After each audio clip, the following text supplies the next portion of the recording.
ఎవరు వేసుకుంటూ మనం మొదటిగా చూసుకున్నట్టు దేవుడు ఏమై ఉన్నాడో మనం చూసుకున్నాము. దేవుడు భక్తుడు కలిగించాడు. మనం ఆ ప్రార్థనలో ఇవన్నీ జ్ఞాపకం చేసుకుని ప్రార్థించేవారంగా. దేవుడు ఏమై ఉన్నాడు? మొదటిగా మహోన్నతుడిగా ఉన్నాడు.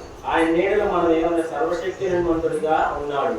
మరి అదేవిధంగా 2వ వచనంలో మనం గమనించుకుని చూస్తే ఏమై ఉన్నాడంటే ఆయన నాకు ఆరగా ఉన్నాడు. ఆయన మరి 3వదిగా మనం గమనించుకుంటూ చూస్తే దేవుడు చేసే కార్యం ఎలా అంట?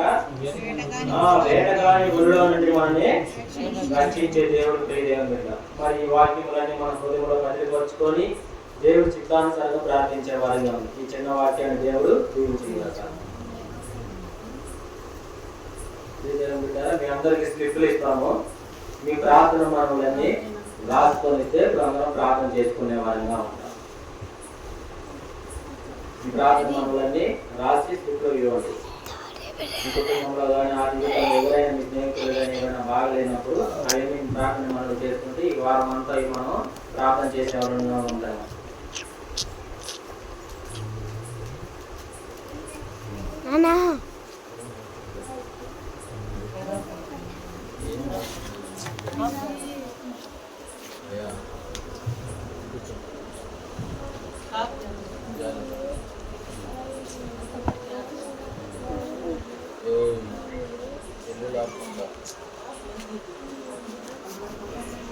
నాకు